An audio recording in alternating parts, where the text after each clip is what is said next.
Já Já são entrei. 6h29. Obrigado, filha. Estou entrando aqui ao vivo. Você que está nos assistindo, então, manda um oi. Vamos lá, Rita Cortez. Deixa eu achar a Rita Cortez aqui para convidá-la a estar conosco.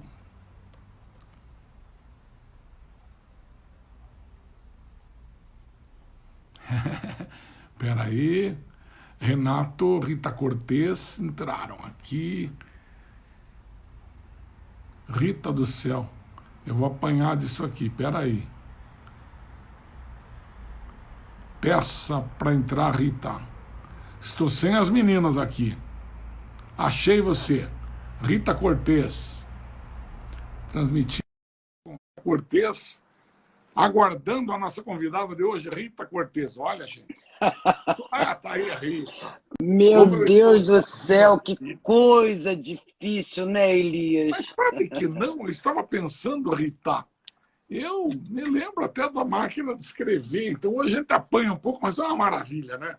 Você apertar Uhum. um botão e de repente está com uma amiga querida do Rio de Janeiro online para todo um grupo de colegas assistir. É uma maravilha. A tecnologia hoje, ela é assim contagiante, né? Quanto mais a gente acessa esses aplicativos, mais a gente quer acessar.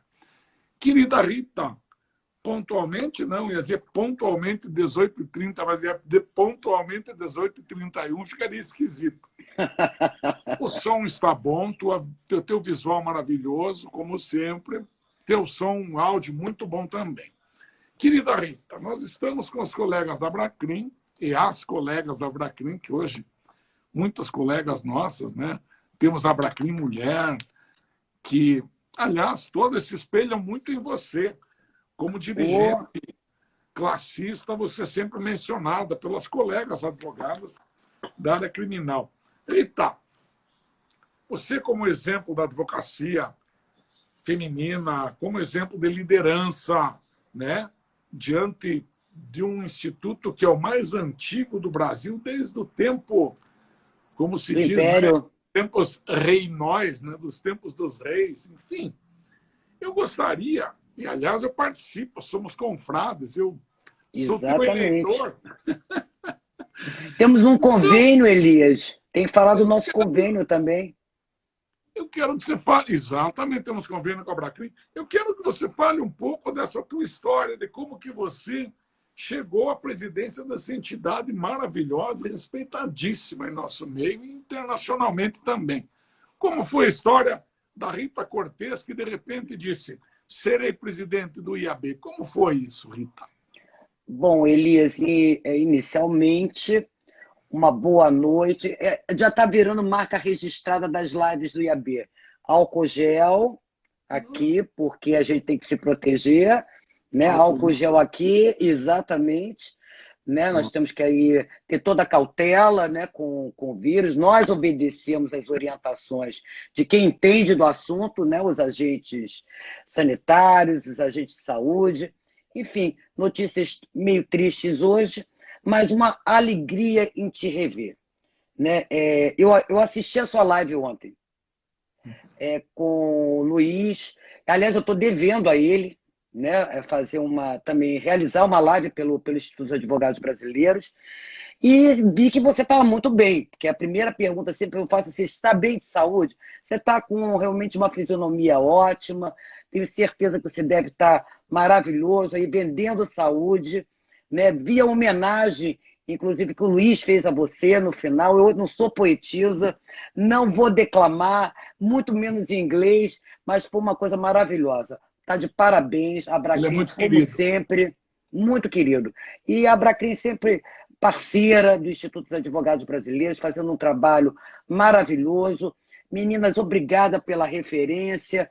Eu falo meninas, mas com carinho, né? Minhas colegas advogadas criminalistas. Você sabe que a gente, o trabalhista, eu sou trabalhista, né? A gente está apanhando mais do que vocês, podem ficar certas, né? Mas, enfim, você me perguntou primeiro como eu cheguei à presidência do Instituto. Bem, eu venho no mandato, há 2 mandatos do Técio, sendo vice-presidente da entidade. Foi quase um caminho natural, entendeu, Elias? Eu acho que reconheceram, né, o trabalho que nós fizemos nesses 2 mandatos do Técio. Acho que gostaram, aprovaram a minha atuação como vice-presidente. Você sabe que representar o Técio em substituição é uma coisa bem complicada, né? Estive também na eleição do Fernando Fragoso, estou há muito tempo dentro do Instituto. É bem verdade que durante um certo período, eu acabei me dedicando muito mais à Associação Carioca de Advogados Trabalhistas do que propriamente ao IAB. Mas, enfim, eu voltei para dar minha contribuição. Acho que o trabalho está rendendo. Não foi à toa que nós conseguimos a reeleição. Aliás, eu quero agradecer a todos que participaram do pleito, a todos que acreditaram no nosso projeto, que quiseram que esse projeto continue, que ele seja consolidado. Então, agradeço a reeleição e estou aqui para, enfim, tocar as atividades do Instituto dentro dos nossos princípios estatutários, e dentre eles, e já estou te dando uma deixa para a gente entrar no tema, é defender o Estado Democrático de Direito. Então é isso. Querida amiga Rita, acaba de entrar aí entre várias, né? Mas eu digo, a letrinha parece muito pequena. E a Thaís acabou de postar ali, graças a Deus foi, porque ela não está comigo hoje aqui me assessorando. Ela deixou passo a passo, aí estamos. Entrou o César Bittencourt, nosso querido professor, entre milhares de colegas que estou vendo aqui, eu tentando ver. Na verdade, quando a gente fala em instituto, o instituto ele congrega todos os ramos, né, do direito. Vocês têm vários grupos de estudos, né? Eu conheci o instituto, e o dia que eu fui conhecer o instituto foi uma das coisas mais belas que eu poderia ter conhecido, né? Vocês guardam ali a história, e eu vou dizer assim, a história jurídica da nossa república, desde o tempo dos reis, digamos, do tempo, né, do Império. Eu vi aquela cadeira onde sentava o Dom Pedro, né? E todas aquelas fotos, e, enfim, lembranças de um mundo lá do passado. Para aqueles que não conhecem, indo ao Rio de Janeiro, eu tenho certeza que serão bem recebidos para conhecer a sede do Instituto. E eu estou fazendo convite para que todos conheçam o Instituto dos Advogados Brasileiros. Você sabe por que encanta, Elias? Porque o Instituto ele conta a história não só da evolução do nosso ordenamento jurídico. Ele criou direito no Brasil, o Instituto ajudou a criar o direito no Brasil, de forma até autônoma e independente, como também conta a história da advocacia. Nós, afinal de contas, nós demos origem à Ordem dos Advogados do Brasil. Foi criada até com o objetivo exatamente de agregar aqueles que saíam, né, das escolas jurídicas recém-criadas, na época do Império, e recomeçou, quer dizer, a intenção era exatamente reunir aqueles que começaram a se formar aqui no Brasil, para que levassem adiante as suas reivindicações, as suas ideias, que se reunissem para discutir não só temas jurídicos, mas principalmente como é que ia se portar a advocacia naquela época e os desafios que se colocavam naquele momento. Então, nós criamos a Ordem dos Advogados do Brasil. Então, para mim, é um enorme prestígio, né, presidir, estar à frente de uma instituição histórica tão antiga e com grandes contribuições, né, para a advocacia e para o direito brasileiro. Nós temos um perfil, vamos dizer assim, acadêmico, mas não nos furtamos, né, de produzir um trabalho técnico que se volte para a sociedade. Eu digo assim, nós temos que dar, não é efetividade, nós temos que dar realmente... ir de encontro, o nosso trabalho tem que ir de encontro aos anseios da sociedade. E aí eu acredito muito que a advocacia é um pilar, aliás, é o tema nosso hoje, é um pilar da democracia. E por isso não é à toa que o nosso estatuto incorpora, né, exatamente a defesa da democracia, a defesa da Constituição, a defesa do Estado de Direito. É isso, Elias. Aqui que eu acho que todos querem saber de Rita o seguinte. Na história do IAB, quando que as mulheres começaram a participar do Instituto? Assim, lá Priscas Eras, quando que começou essa ideia das mulheres participarem do IAB? Deve ser uma história muito bonita. Você pode nos contar algo? Olha, Elias, sempre foi muito difícil a mulher advogada encontrar espaço, né, no mundo jurídico, até porque o perfil da advocacia é masculina, né? Existe assim quase que um pensamento, uma concepção machista, enfim, meio, vamos dizer assim, sem muita aceitação da mulher, né, nas profissões, nas carreiras jurídicas. Isso a gente vem evoluindo, vem conquistando espaço. Eu acho que hoje, né, realmente, nós conseguimos alcançar, né, um reconhecimento da nossa atividade, mas a desigualdade ainda permanece. Mas eu posso até dizer para você que eu não sou a primeira presidente do Instituto. A Maria Adélia que foi a primeira presidente do Instituto, eu sou a primeira presidente a ser reeleita. A Maria Adélia foi a primeira presidente do Instituto dos Advogados Brasileiros. Então, essa presença feminina, ela vem crescendo para e passo, ela vem acompanhando, né, a própria evolução do movimento da advocacia feminina do Brasil. Elas têm sido feito grandes coisas. Nós tivemos até um encontro belíssimo lá no Ceará, em Fortaleza, que foi o terceiro congresso, a terceira conferência da mulher advogada, né, mulheres advogadas de todos os estados, né, discutindo exatamente as dificuldades das mulheres, não só no seu dia a dia, na sua atividade forense, mas principalmente construindo uma legislação que lhe ampare e que lhe garanta espaços em que ela possa atuar em condições de igualdade. Quer dizer, é o espaço de atuação. A gente não quer ser igual ao homem, é o espaço de atuação. Então, isso é uma evolução histórica, entendeu, Elias? Mas a gente ainda tem muito, muito caminho a percorrer, né? Eu tenho falado muito da questão da participação da mulher na política, né? Não sei como é que vai ficar a questão da eleição, mediante essa situação que nós estamos vivendo, mas a defesa é de que nós tenhamos mais espaço no Congresso, entendeu? Nas entidades de representação. Você sabe que isso daí foi uma reivindicação e hoje, né, se garante, né, uma certa paridade, não só na realização de eventos, mas também que nós tenhamos, né, um terço na diretoria de vagas, na diretoria da Ordem dos Advogados do Brasil. Enfim, eu acho que são passos firmes dados no sentido de realmente obter essas conquistas, né, e atingir as nossas reivindicações. Nós estamos recebendo aqui várias visitas. A Adriana Spengler, de Santa Catarina, vice-presidente da Bracrim. Nós estamos com a Olívia Castro, do Maranhão, o Moacir Bezerra, de Alagoas, a Bárbara, do estado do Amazonas, se não me falha aqui. Se não me falha aqui, Bárbara, olha, o nome está naquela ponto, alguma coisa, me perdoe. Ou é Rio de Janeiro ou é Amazonas, tá? Ela já vai dar um oi aqui. Rafael Córdova, de Santa Catarina, da UAB, enfim, estamos com o Brasil todo aqui conosco. Rita, querida Rita, veja você, eu, com outras lives que fiz, eu lembrava que a nossa missão é representar as famílias brasileiras que têm problemas com a justiça, né? No teu caso, a relação de emprego, né, entre o trabalho e o capital, aquele embate para as proteções, né, legais do trabalhador, com aqueles avanços que a Constituição de 88 tentou assegurar, digamos assim. Então, na tua área, né, nós temos algumas coisas em comum, como a questão de consideração daquele trabalho escravo, né, redução à condição análoga de escravo.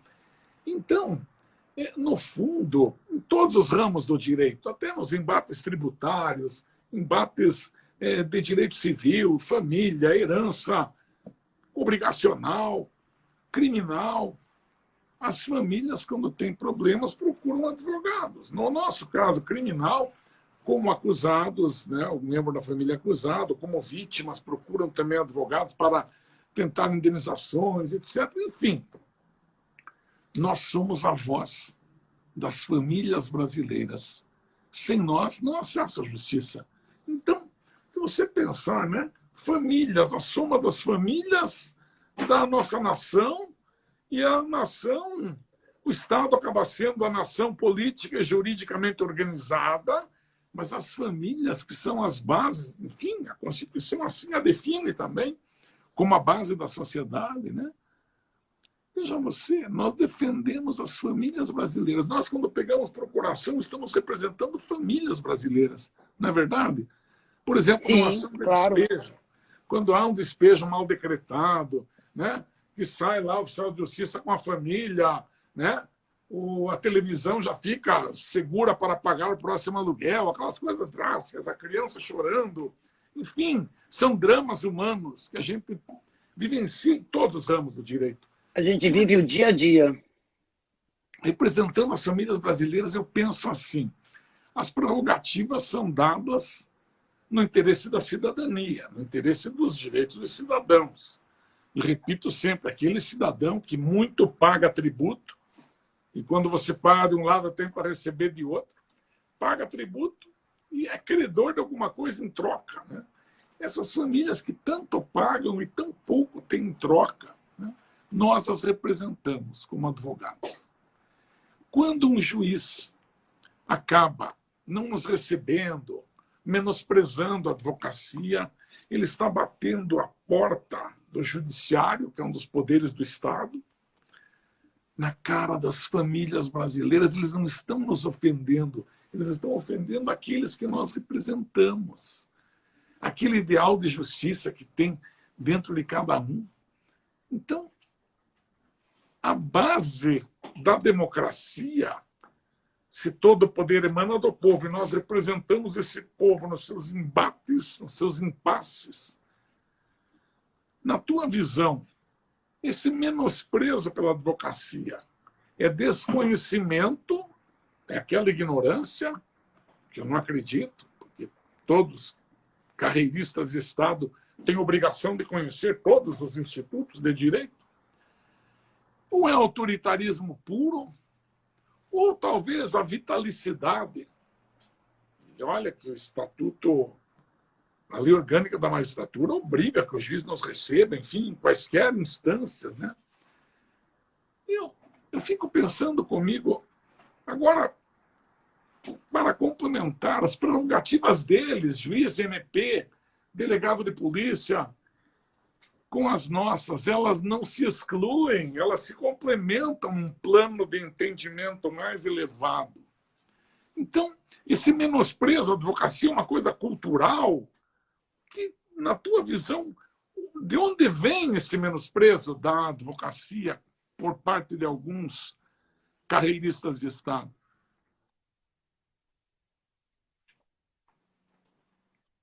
Rita? Peraí. Travou? Atenção.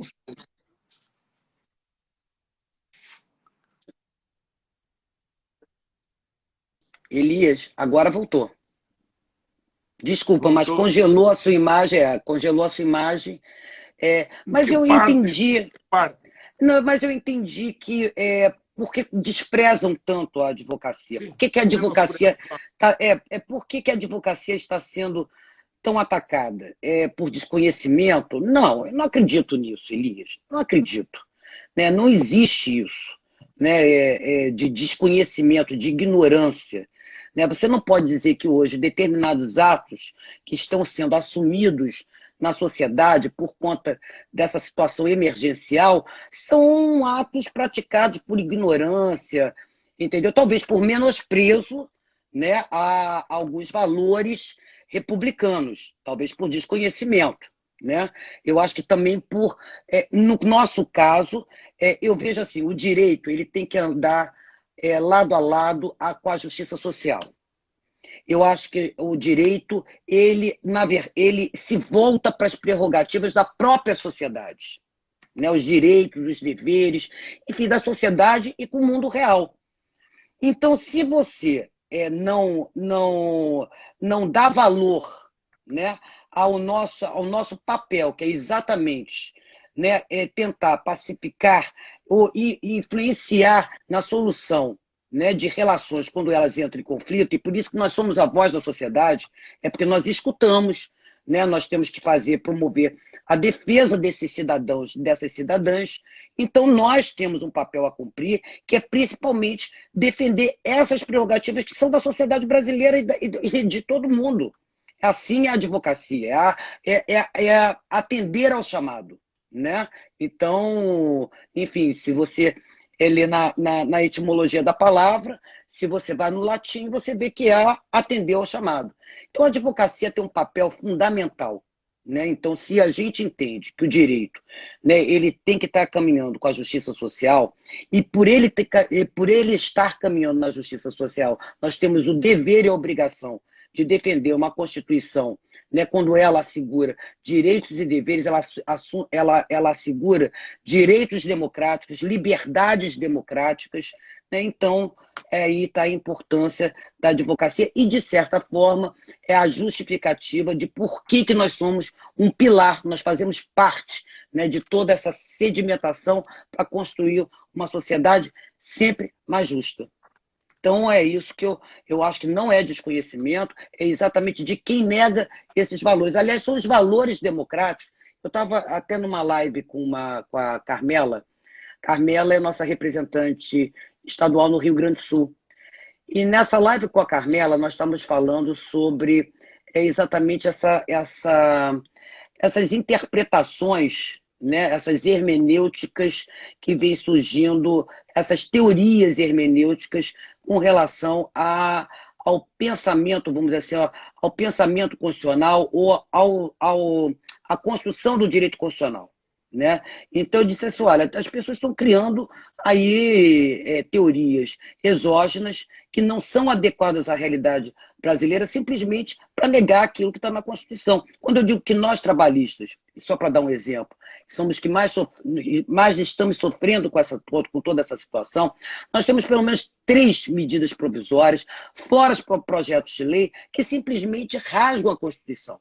Não querem saber se aquilo dali é um direito, uma garantia fundamental, que não pode ser modificada. Nós, Elias, e aliás a gente pode falar até um pouco sobre isso, nós estamos encabeçando uma campanha exatamente para, enfim, defender o corpo permanente da Constituição, que são as cláusulas pétreas, né? Estamos nós, está a Abracrim, né? outras entidades associativas, a Ordem dos Advogados do Brasil.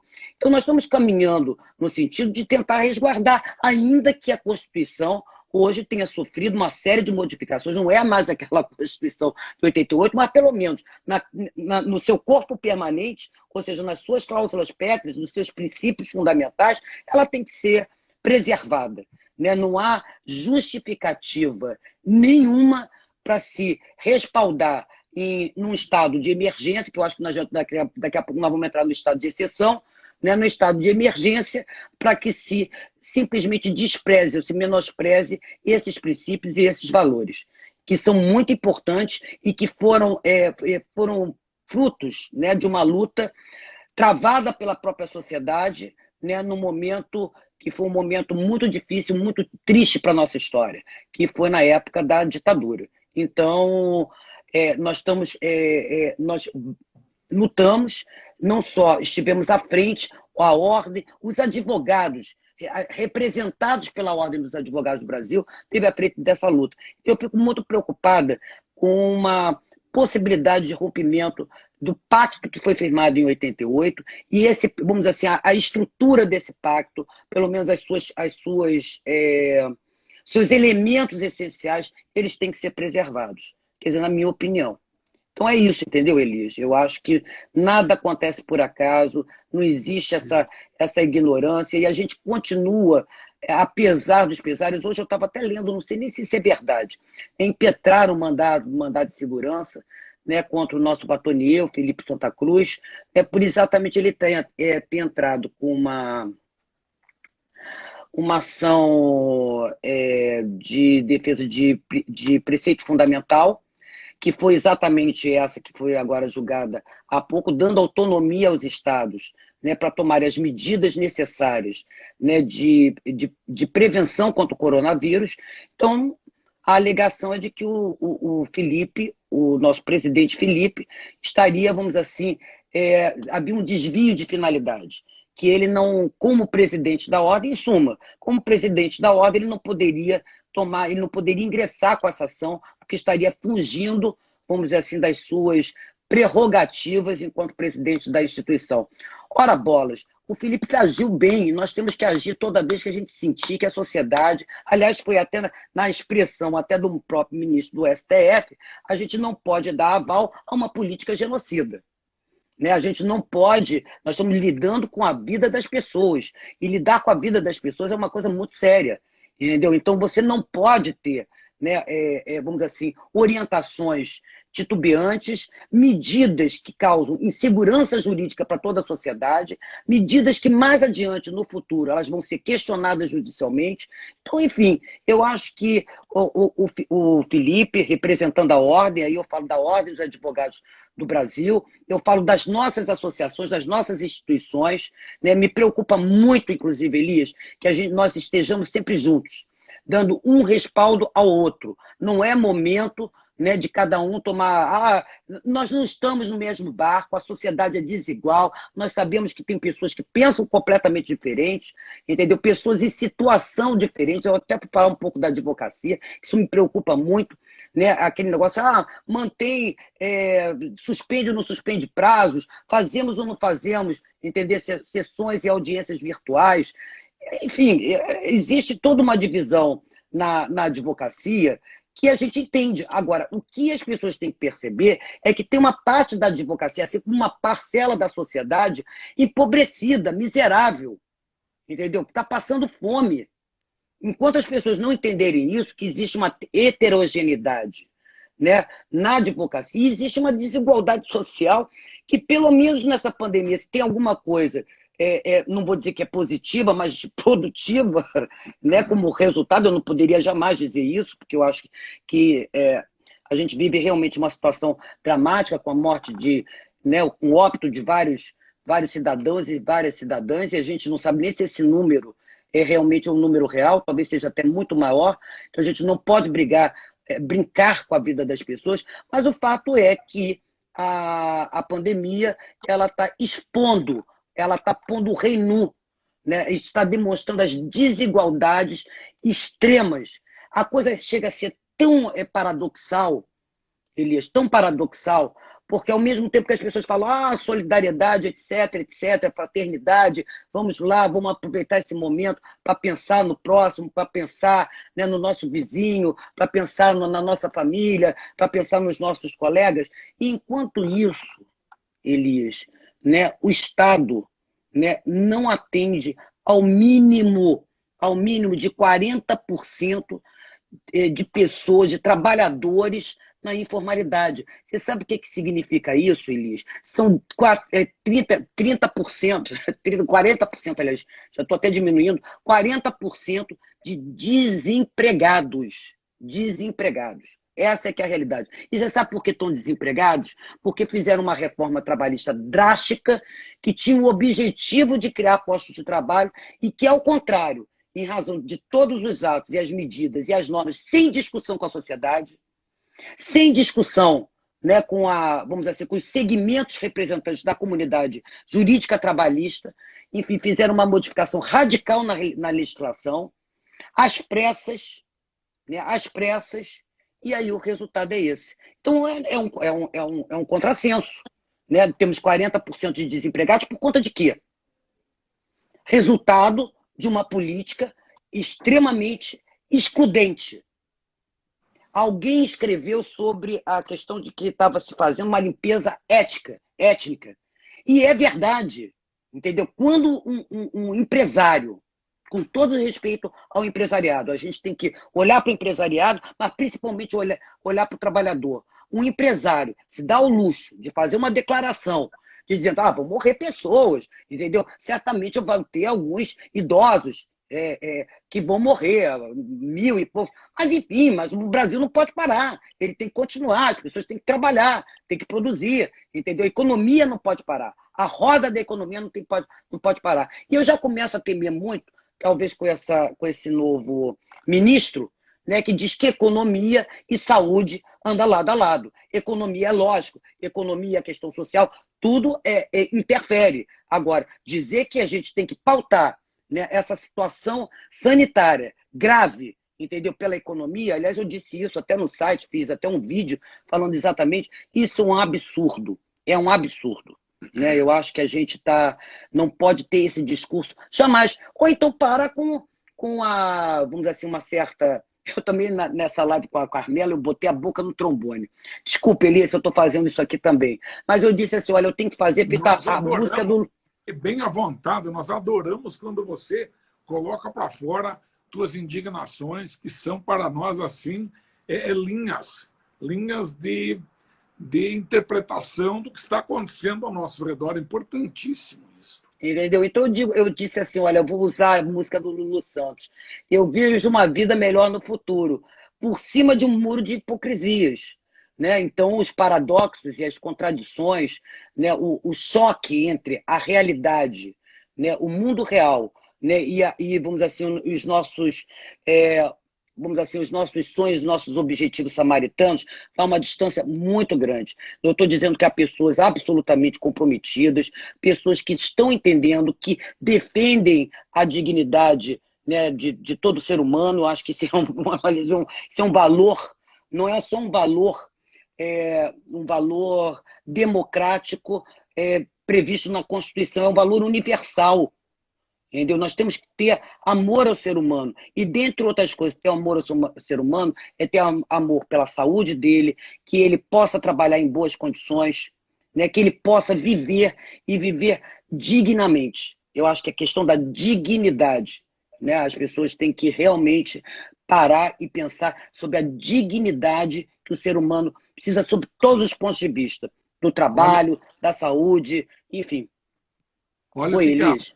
Belinha, 8384. Belinha, afinal, uma colega que está assistindo e diz assim, é a linha de salvar os CNPJs, né? E que morram os CPFs, né? Interessante essa observação que está na esteira do que você está dizendo. Veja, nós temos aqui uma lembrança de que, então, eles sabem o que estão fazendo. Então, eu digo, né, aos cristãos, Cristo perdoou no pressuposto de que não sabiam o que estavam fazendo. Então, estes não merecem nem o perdão do cristianismo. Bom, eu me recordo também aqui que nós estamos vivendo um momento em que talvez o desespero do Planalto e de seus ocupantes temporários, lá, e todos são e serão sempre temporários, porque a característica da democracia é a descontinuidade administrativa, né? Mas eu acredito que este episódio do vírus, ele colocou a nu um projeto de poder entre nós, baseado na arminha, e que, de repente, num ilusionismo de que traria segurança pública, de repente, esse projeto de poder foi surpreendido por uma lógica biológica aí, de um vírus, onde todo o povo acordou e pensou assim, nossa, mas essa política de segurança pública, aspas, não é o suprassumo do momento. Nós temos que priorizar a saúde pública, nós estamos em perigo. E aí esvaziou o discurso do projeto de poder com base no autoritarismo e com base na arminha, porque a arminha nada pode aí. E como nós temos um ministro, até hoje tínhamos um, que vinha cultuando a ciência, prestando, digamos assim, culto à ciência, e evidentemente, como ministro da Saúde, o mínimo que ele poderia fazer era prestar culto à ciência. Me pareceu ali que como se fossem jogadores que estavam jogando em cena e, de repente, foram para o banco de reserva. E disseram, nossa, esse jogo nós não sabemos jogar. E nós deveríamos saber como é que eu vou continuar o meu ilusionismo aqui. E aí hoje cai o ministro da Saúde, num momento histórico do Brasil, talvez não seja esquecido por muito tempo, um ministro que estava cumprindo exatamente com o que manda a filosofia da profissão deles. Então, imediatamente eu me lembrei da tua fala, e sempre da tua fala maravilhosa. Uma ocasião, tivemos um evento aqui em Curitiba, e eu disse na OAB que, quando fundamos a Bracrim Nacional, em 93, aqui em Curitiba, eu ia dizer, e acabei não dizendo, mas eu vou dizer agora, eu disse na OAB, 5 anos atrás, ou 6, vou dizer agora, e peço então que vocês ouçam com um efeito retroativo, rindo, né? Naquela época eu risquei do meu pronunciamento que eu ia dizer que eu anunciaria a morte de uma mãe e anunciaria em seguida o nome da madrasta que assumiu o seu lugar. Pois bem, senhores, tenho a tristeza de informar que morreu a filosofia como mãe de todas as ciências e que a madrasta que assumiu o seu lugar é a impiedosa economia.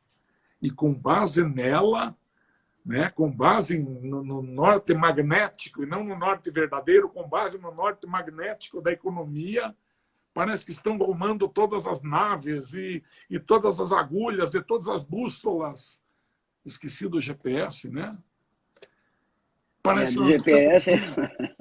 nós estamos nos embrenhando, num momento em que nós também estamos desprezando aqueles ensinamentos dos nossos mestres, daqueles que a gente cultuou por toda a vida. Abrimos livros e vimos que o principal, o maior direito de todos é o direito à vida, porque depois vem a liberdade, vida, liberdade, sem uma não há outra. Disse vida e liberdade. Em seguida, a essa liberdade, em nome dela, escraviza-se em nome da liberdade. E nós vamos, em breve, chegar à conclusão de que alguns CNPJs, né, criados para cortar essa questão do vínculo e da proteção trabalhista, talvez se transformem, esses CNPJs. Talvez mostre aquele trabalhador que, intimamente, até isso é que comove, talvez ele pense que é um empresário, mas, no fundo, ele seja um escravo de uma ilusão muito grande com o solapar desses direitos sociais que vem desde o tempo de Getúlio, sendo construídos a muitas mãos. Realmente, a tua preocupação ela é uma preocupação assim muito do momento em que vivemos, um momento de insensibilidade absoluta. Mas eu queria te lembrar também, já que o tema é democracia, o comício das diretas já aí na Candelária, aí no Rio de Janeiro. Eu peguei um carro na época que eu tinha, um amigo ou dois que queriam ir comigo ao Rio. Fomos, então, de automóvel até o Rio de Janeiro e estivemos na Candelária, naquele maravilhoso, histórico comício da Candelária. Aí passaram-se os anos. Um dia fizemos uma reflexão em conjunto que lá naquele momento em que era o comício das diretas já, o povo quer votar, direta já, lá não estavam. Quem estava lá? Sindicalistas, a OAB, a Associação Brasileira de Imprensa, o pessoal da advocacia ligado ao IAB, pessoas que queriam direta já no Brasil, sindicalistas, partidos políticos, enfim. Mas tem uma reflexão aí, Rita. Lá ninguém viu nenhuma associação de juízes, nenhuma associação de membros do Ministério Público, nem de delegados, nem de policiais, lá clamando por direta já. Os responsáveis pela democratização do país não foram eles, fomos nós. Foram os que lutaram pela democracia. E agora dizer que o Conselho Federal, por ser dirigente, não tem como entrar com uma medida, uma DPF, coisa que o valha, quando na nossa lei federal, que é o Estatuto, fala que nos incumbe a defesa da ordem jurídica. Nós temos que defender a ordem jurídica. A questão vai ser discutida, mas eu tenho certeza de que não conduzirá a nada. O presidente pode continuar com a sua defesa da sociedade brasileira, que lhe incumbe, afinal, defesa da ordem jurídica. Nós podemos entrar com arguições de inconstitucionalidade, etc, etc. Eu creio que são apenas cortinas de fumaça que querem fazer em trabalhos de pessoas idealistas e que pensam estrategicamente em nossa nação. Então, eu quero aqui me solidarizar contigo nesta sua preocupação e nesse seu carinho pelo trabalho do presidente Felipe. Me parece que comungamos... E eu me solidarizo com o Felipe. Eu acho que é muito ruim ver a falta de consciência da advocacia que coloca de lado a sua força, a compreensão do papel que ele tem que exercer, que ele tem que exercer nesse momento, e venha a atacar, né? A gente sabe que não é uma maioria, entendeu? Mas, enfim, é muito, muito ruim para as lideranças, né, serem questionadas dessa forma e de uma forma tão ruim, né? tão sem embasamento, sem... Enfim, por uma ótica política que não leva a nada. Eu não sou contra que as pessoas tenham as suas óticas políticas, mas desde que elas tenham um objetivo, tenham fundamento, né? Eu até, nessa minha colocação, Elias, às vezes a gente fica muito preocupado, ainda mais numa casa que é uma casa jurídica, né, de educação e cultura jurídica como Instituto, e nós sempre nos colocamos, quer dizer, o nosso posicionamento, ele segue exatamente o que nos manda o Estatuto. Né? O Estatuto nosso nos obriga, né, a defender a democracia, a defender a Constituição, a defender o Estado de Direito. Então, isso é uma obrigação nossa. Independentemente disso, todas essas considerações que estão sendo colocadas aqui, quando o IAB diz, né, chega para uma medida provisória, né, que simplesmente nega o processo de negociação coletiva e deixa o trabalhador a Deus dará para negociar individualmente sob a pressão de ficar desempregado, isso é uma coisa tão lógica, né? Você não pode, existe um desequilíbrio na relação e você não pode achar soluções. E a gente quer achar soluções. Quer dizer, eu estou dizendo, a sociedade quer achar soluções e o melhor caminho é, por exemplo, a negociação coletiva. Então, quando eu digo que é inconstitucional, eu estou embasado no seguinte, no artigo 7º, no artigo 8º da Constituição, que assegura que você não pode discutir uma redução de salário, porque as pessoas pensam que assim, reduzir salário, parece que é uma coisa ótima. Quem paga a conta, né, que tem que ser por negociação coletiva, é para que dê oportunidade, né, de haver um entendimento, de haver um diálogo, de se chegar a um resultado comum que seja um resultado, o melhor resultado, considerando o momento que nós vivemos, um momento extraordinário, as situações particulares, as realidades de cada setor econômico, onde se dê essa negociação coletiva, e trazer à cena, diz um colega meu, colocar de novo no jogo os sindicatos, que são os representantes, pela Constituição, de trabalhadores e empresários. Claro. Tanto de trabalhadores e empresários. Então, nós estamos falando de defesa da Constituição. Então, você tem que fazer um trabalho, entendeu, fundamentado do ponto de vista jurídico, esse é o papel do IAB, que é se colocar, mas se colocar com fundamentos jurídicos. Por isso, os nossos pareceres. A gente já está produzindo, só para concluir, nós já estamos produzindo pareceres sobre esse orçamento de guerra, que isso é uma infelicidade. Vamos começar a analisar uma indicação que foi feita, né, para que nós pudéssemos, enfim, analisar vários itens, né, desse orçamento de guerra, que eu acho que é uma vergonha, né, porque vem para privilegiar, né, o sistema financeiro brasileiro.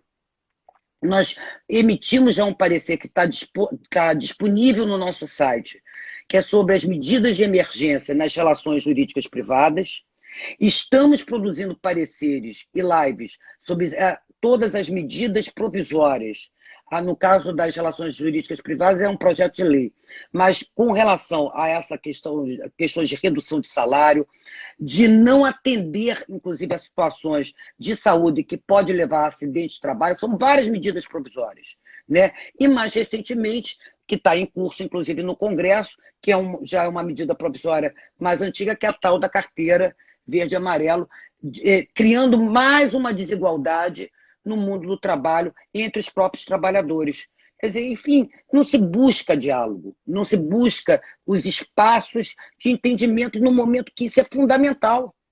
Isso é fundamental. Então, nós estamos trabalhando, né, exatamente para fazer uma análise e levar as nossas conclusões de forma fundamentada juridicamente, de forma técnica também, né? Então, não é um posicionamento aqui em que nós estejamos assim apenas fazendo conjecturas, né? Não, é um trabalho sólido, técnico, entendeu? E por que não dizer científico, já que hoje se nega tanta ciência, a pesquisa e a educação, principalmente um trabalho que tem bases científicas, bases técnicas. Então é isso, entendeu, Elias? Veja, acho que seria importante ser dito. maravilhoso. Aquela negociação absurda, tipo assim, olha, você come menos, veste menos, mora menos, ou não mora nada, não come nada, não veste nada. Sem sindicato, não tem essa negociação entre a guilhotina e o pescoço. Bom, quando a gente faz live, eu noto que muita gente talvez corte, talvez pegue pela metade um raciocínio. Eu tenho uma colega aqui que eu preciso fazer um esclarecimento. Quando eu falei que as nossas prerrogativas da advocacia e as prerrogativas do Ministério Público, constantes na lei, com as prerrogativas da magistratura, elas são postas de forma que elas não se excluem entre si, elas se complementam. Um juiz, conduzindo uma audiência com todas as suas prerrogativas, ele pode exercê-las que não interferirá na nossa num plano mais elevado, nem MP. Então, o que eu quis dizer aqui, uma colega falou que dizer que elas se complementam e não se excluem é um absurdo mesmo. Não, não é um absurdo. São legislações que prevêem nossas prerrogativas e, evidentemente, que elas não se conflitam. A prerrogativa do juiz não se conflita com a do MP nem com a da advocacia. Então, foi nesse sentido que eu quis abordar. Por outro lado, minha prezada e querida Rita Cortes, nós já estamos nos aproximando do final da nossa conversa, e quando a gente tem uma conversa maravilhosa, a gente não quer que termine. O tempo passa rápido, porque parece que nos anestesia com a tua sapiência. Então, a gente não sente passar o tempo. Eu vou deixar você com a palavra livre, temos mais aí 14 minutos. Eu quero que você faça suas considerações todas e vamos em frente. A palavra é tua e a satisfação é nossa em ouvi-la. Elias, eu queria até ressaltar que no nosso instituto nós abrigamos associados, que são chamados sócios honorários, que são magistrados, são membros do Ministério Público, são defensores públicos, eles participam, eles têm voz, mas não têm voto, tá? Mas participam das nossas comissões, e o intercâmbio é muito produtivo. Eu inaugurei uma live institucional, a primeira live com a nossa chancela, com a nossa realizado por nós no IAB, com o presidente do Tribunal do Trabalho da Primeira Região, o desembargador José da Fonseca Martins Júnior, que está fazendo um trabalho excelente, que tem que ser reconhecido, né? Agora, o Fonseca, para desenvolver esse trabalho, eu chamo de Fonseca até porque eu tenho uma relação de amizade com ele há muito tempo, não chamei por conta de manter essa relação, mas e sim para que ele mostrasse o trabalho, ele destacasse o trabalho que ele está realizando no tribunal e que esse trabalho possa até servir de paradigma, né, para outros tribunais, porque nós não podemos deixar, né, a máquina judiciária parar. Eu acho que nós temos que fazer as coisas com muita cautela, mas precisamos ter o sistema judicial brasileiro, do sistema de justiça brasileiro funcionando, porque a sociedade precisa de respostas do nosso sistema de justiça, precisa de respostas através da atividade jurisdicional prestada pelo Estado. E falando em Estado, eu acho que o grande problema, Elias, é que algumas pessoas estão defendendo até ter uma teoria ultra neoliberal, que é o afastamento total do Estado com relação às políticas públicas necessárias, a uma intervenção na sociedade para que haja progresso social. E não é assim. E está se vendo até a necessidade, né, da interferência do Estado em vários setores, e aí a gente fala tanto no que tange aos aspectos sociais como aos aspectos econômicos. Então, eu vejo assim, eu sou otimista, eu acho que nós temos todas as condições de superar isso. Eu acho que a gente não tem que temer a tecnologia, mas a gente também não pode deixar, né, o provisório virar definitivo. Eu tenho muita preocupação também com relação a isso. Eu acho que tecnologia vem para ajudar, para aperfeiçoar, e não para se voltar, né, contra nós mesmos. Tem um neologismo aí que eu chamo de provinitivo. É o provisório que ficou definitivo. Eu estou inaugurando aí o provinitivo.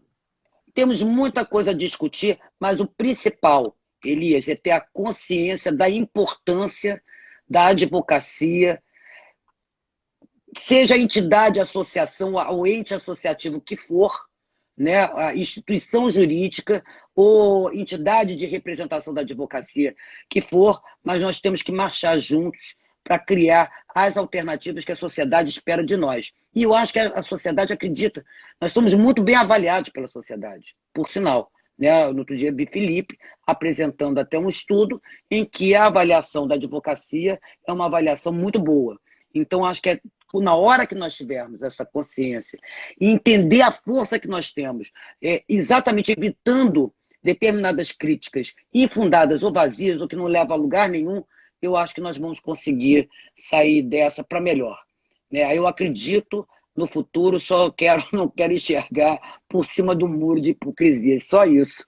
Eu não posso terminar igual o Luiz. Infelizmente, eu não preparei nenhuma poesia para levar você, embora você seja merecedor, Elias, porque realmente você é uma pessoa, um advogado, um colega fantástico, uma liderança da advocacia que tem que ser reconhecido.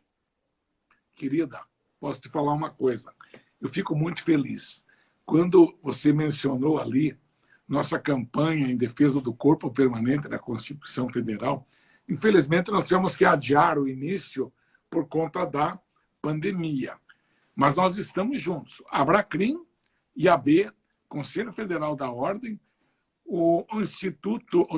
a Associação Brasileira de Imprensa e a CNBB. E tem também a Associação dos Advogados Trabalhistas também. É a Associação Mabrat, Associação Brasileira dos Advogados Trabalhistas. Exatamente. Então, nós estamos juntos, estaremos sempre juntos. Vamos prosseguir de braços dados, porque, no fundo, o que nós postulamos é uma harmonia social. Nós queremos que a sociedade se harmonize, onde as pessoas consigam ter uma vida digna, com respeito, com segurança jurídica e possam saber dos seus direitos. Ontem, até eu falava com Viana, e também já teve quem interpretou mal, aqui eu repito. O norte-americano, né, poderia ter citado outro povo, mas acabei citando o norte-americano, quando ele diz para uma autoridade, quando ele pede respeito, ele diz: eu sou um cidadão, eu pago meus impostos.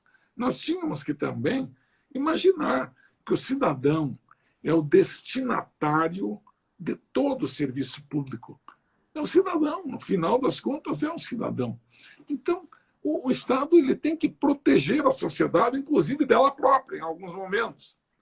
Então, você nesse jogo maravilhoso de resistência, você é uma peça fundamental.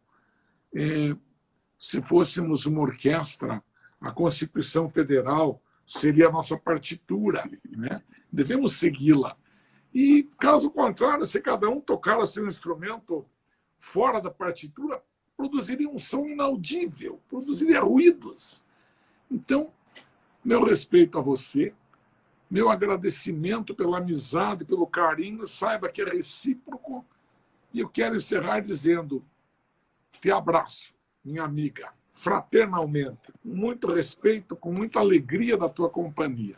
Eu que te Muito agradeço, obrigado. Elias. Você sabe que eu te amo de paixão, né?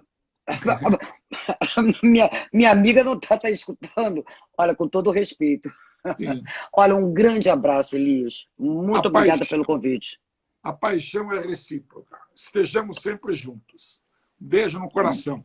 Para você também. Beijo. Beijo no seu coração também. Amém.